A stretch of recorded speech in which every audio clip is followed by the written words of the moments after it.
embraces me, and I feel the warmth. A new form brings me back from the brink of death. Gone is the waitress. Gone is the pain. Who am I now? It doesn't matter. Onwards we march. They have it. We want it.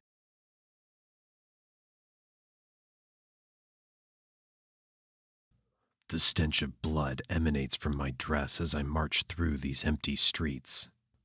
The smell is a reminder of what we're here for and how far we must go to get it. Although my feet aren't hurting as much as they did, thanks to the new body, I'm still exhausted. The orb is forcing me on. We will find it. We will take it. We will become whole and save them all. I gaze back down the road as the sunrise begins to light up the area, and I again wonder who I've become. This body, who is it? A female, that's all I know. How many times would I have died if it wasn't for the orb? Is it a curse or a blessing to have a fresh body every time one life kicks the bucket? Would my original body still be alive now? Would I still be transformed into that abomination? Will she still recognize me? Would she still love me? Does she still blame me? I reach into the pocket of my blood-stained dress and pull out the orb. It's warm and soft to the touch. It comforts me greatly. Where would I be without it? Holding the orb in my hands, I study the soft, glowing light. Turning it in my hands, I press my fingers against the gouging holes caused by the experiments those dirty Grimalkins subjected it to. That doctor's face comes to mind. His twisted thoughts and beliefs echo around my mind. My actions, did they work? I don't know. We don't know. Memories flash in front of my eyes, suppressed and unwanted. The pain written on all the faces from the past causes me to grip the orb tighter. Reacting, it becomes cold to touch. Again, I see all those twisted faces, scared, screaming out. Those now trapped within the orb, desperate for the sweet relief of freedom, or even death. Her face, I don't remember. I want to remember. Why can't I remember? She was the love of my life. But who am I? Who is she? The sun now rising above the buildings is a sweet relief from the cold. The rays warm me right to the core. They're close. We can feel them. As the night turns to morning, I can feel the cameras watching me. I need to change outfits as soon as possible. We've managed to evade the authority for years with our ability to change forms. Still, this blood-stained dress is giving us away. More meaningless bloodshed. I roll the orb around in my hand, and the faces flash through my mind once again. Trying desperately to remember her face, the orb forces me to remember the doctor's. But why? Does it want me to remember the face of the person who heard it? Slowly lowering the orb back into my apron, my feet just keep on walking. This'll be worth it. I did it for them. We did it for all of them. Looking up, I can't shake the feeling I'm being followed. The road beside me is silent as I walk down the sidewalk. The trail is getting stronger, but splits off in two different directions. One is extremely strong, and the other is weaker, but nearby. Both must be recovered. Many faces pass us, giving strange and confused looks. I'm not blending in. We aren't blending in, but we must follow the trail nearby. Finally, after they all went into hiding, they've been stupid enough to reveal themselves again. Stupid creatures. Turning the corner, I feel its presence hit me like a truck. We've not been this close to a lost piece for so long. It's tiny, but its power is still prevalent.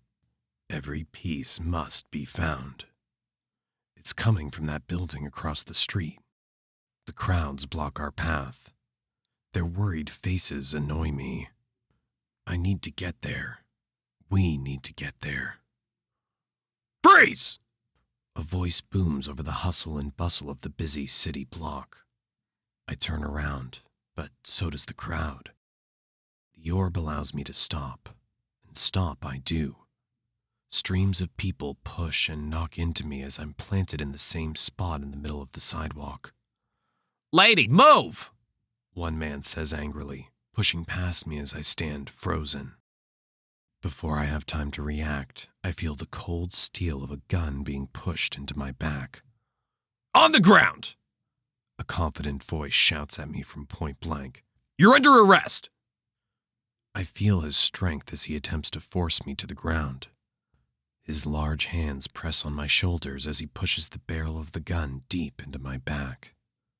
Frustrated that we've been spotted, I feel nothing for the humans swarming around me, filming me with their phones as I resist arrest.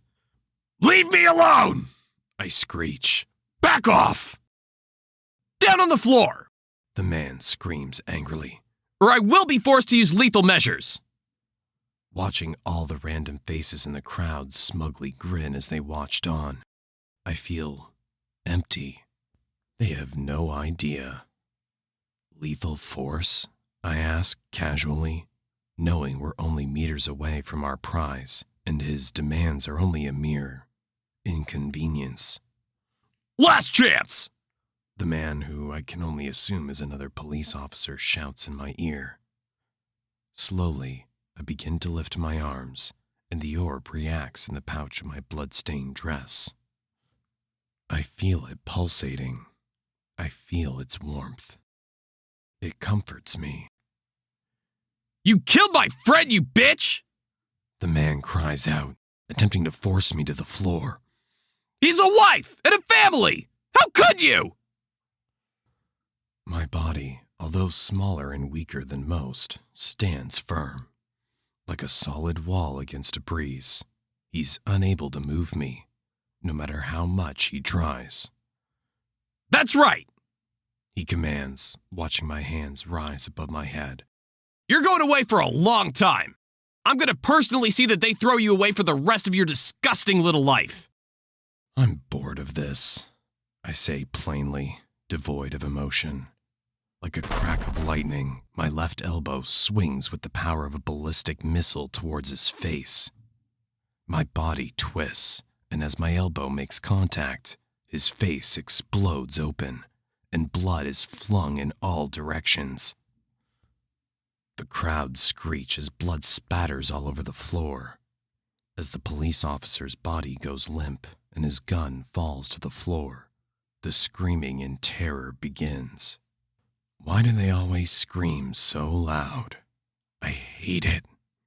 We hate it. Looking at the blood dripping from my elbow, sirens wail, and the crowd around me begins to panic. All fleeing in so many different directions, I struggle to see them as my own species. They look like insects, ready to be squashed under tow.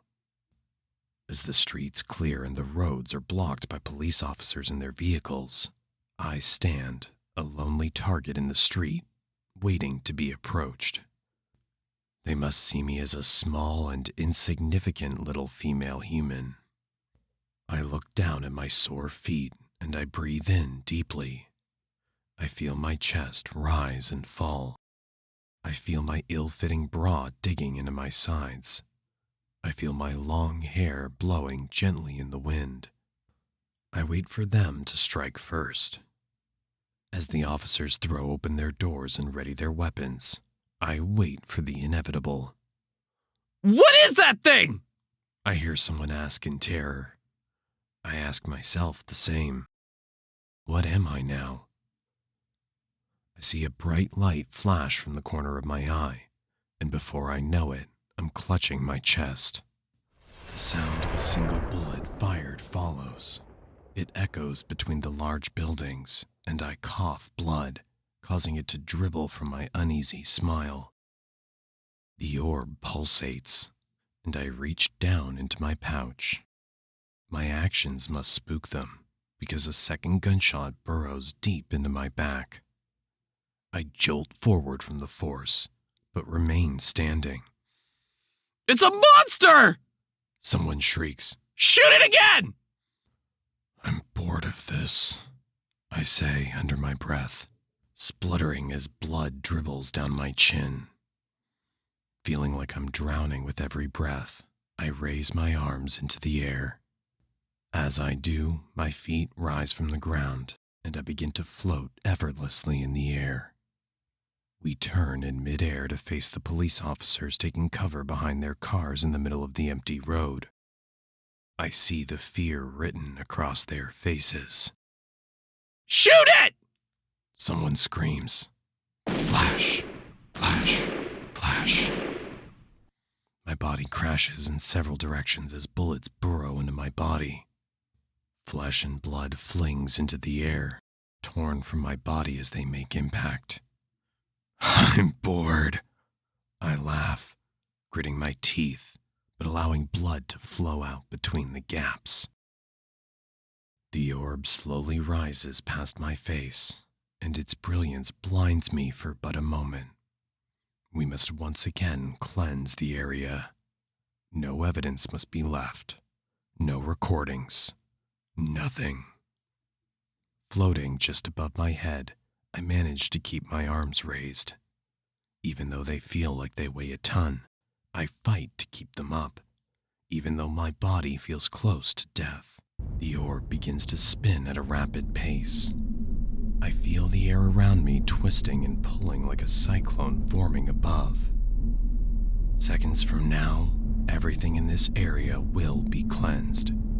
No insects left but us and our prize. As the air above me starts to crackle from the sheer heat the orb's generating, I swing my arms together and clap my hands. Searing white light engulfs the entire city block, and the power of the orb is unleashed with devastating effect. The intense wave of energy bursts from the orb, throwing me to the ground and dematerializing all persons within my radius. It's a blast so severe that it'll stop all their silly electronic devices from working for miles around. Silence. Nothing can be heard but the occasional dripping of blood. I get up from the floor, dazed by the orb's brilliance. I take a deep breath in with clear, healthy lungs, and I know that I've been refreshed and saved from the brink of death. I am again in a female's body as I fight the long hair wafting in front of my eyes. Who am I now? Who was this person?